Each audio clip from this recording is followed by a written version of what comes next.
Students, I am Dr. Sangeeta Agrawal and today we are taking a very important bony structure of the body. Every part of the body, every bony structure of the body is very important. Every structure has an individual function, every bone performs individually, but this part, which is called the female bony pelvis, is the connecting part between the upper extremity and the lower extremities, and it's the weight bearing part of the body. And when you walk, when you stand, when you sit, it takes all the weight of the body and allows all the freedom of the movement into your body.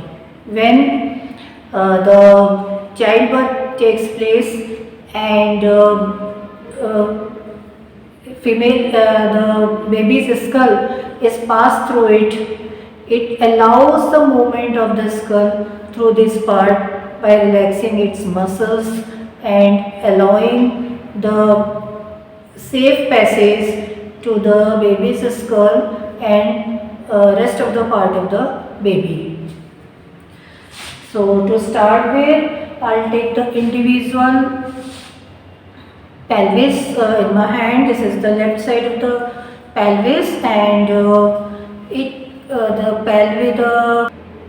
left side of the hip bone, it contains the innominate bone and the sacrum and the coccyx. The synominate bone is divided into three parts. One is the ilium, second is the ischium, and third is the pubis. Ilium, ischium and pubis. This ilium bone, which is the wing-like, fan-shaped, spread like this, and from outer to inner, this running part is called the iliac crest, which is very strong, and it's called the iliac crest. This convex surface is called iliac fossa. This prominent part which you are seeing here, it's the anterior superior iliac spine, and the lower part is called anterior inferior iliac spine. Students, you can feel this anterior superior iliac spine in the when you press this part of the body, from where your thighs start. When you press, you will find a sharp projection of the spine. You can feel from your body also. And when you come here, this is the attachment of the sacrum, and this is the posterior superior iliac spine, and this is the posterior inferior iliac spine. Now coming towards the down, this is ischium, and again this projection is called the ischial spine. This part plays a very important role during the childbirth, and below this is the pubic bone, and when this far side of the pubic bone meets with another side of the pubic bone,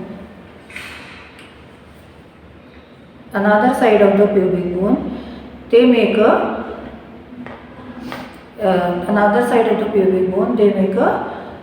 pubic symphysis. I'll show you in the another.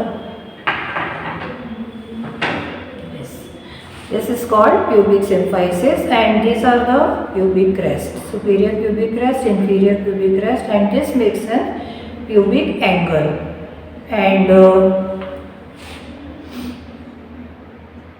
this whole part is acetabulum cavity, and this is acetabulum, and this is the obturator foramen for passing of the nerves. Four joints. These joints keep their movement intact and keep these bones intact and keep these bones in the movement also according to the need. Two are the sacroiliac joints, here and here, right and left sacroiliac joint. Second is this between sacrum and coccyx, this is sacrococcygeal joint. Sacrococcygeal joint, this one is sacrococcygeal joint. and this one I have already told you, pubic symphysis. So these are 4 joints. And now we come to the ligaments. Ligaments, this sacrum is attached to the lumbar bones, which is called sacrolumbar ligament. Then this, when it's attached to the iliac bones, sacroiliac ligaments. Both sides sacroiliac ligament. Then the ligament which keep intact sacrum to the tuberous position of tuberous part of the bone, this is called sacrotuberal ligament. And the part which is here attached to it, it's called the pubic ligament. And the part which attached to the coccyx to sacrum is called the sacrococcygeal ligament. So we have this, so many ligaments in this part, keep all the bones intact in the position. Now we come to the diameters. Diameter, we take this diameter of the structure from 3 parts, from the brim, and second from the cavity, and third is from the outlet. This one is outlet. So this transverse, anterior and oblique. 3 diameters we are going to take: transverse, oblique and anterior. Brim, the diameter of the brim, transverse diameter of the brim is 13. Transverse diameter of the brim is 13. Then the anterior diameter is 11 and oblique diameter is from here to here, it's 12. When we come to the brim, this transverse diameter is 12. Then oblique diameter is 12 and the anterior anteroposterior diameter is again 12. When we come to the last part, outlet, transverse diameter is 11 and oblique is 12. As the coccyx moves backwards, it is 13 because the head of the fetus has to pass through this part, so it moves backwards. So anteroposterior diameter is 13, which is more than the brim and the cavity. 8 prominent bony points of this pelvic girdle, which are also called as landmarks. And first is the sacral promontory, this one. Second is the wings of the sacrum, which are called sacral wings. And third is the iliosacral joint. Then here is the pectineal line and then iliopectineal line, and this crest is called the iliopubic crest. Then below is the pubic crest, and this is the pubic tubercle, and this is the pubic symphysis. So these are the 8 bony landmarks. This sacrum is a wedge-shaped structure made up of the 5 fused bones S1, S2, S3, S4 and S5. This part is 5 fused bony part, S1, S2, S3, S4, S5.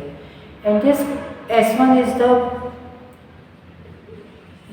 prominent bony part, which is called sacral promontory, and on the both sides of the sacrum is spread in a wing-like manner. And from anterior side, this is convex and it is called the hollow of the sacrum. And from this upper part of the sacrum, chorda equina passes through this and gives nerve supply to the whole of the pelvic structure. Below the sacrum is coccyx. This is 4 fused vertebrae and it takes the triangular shape. This is tip of the coccyx.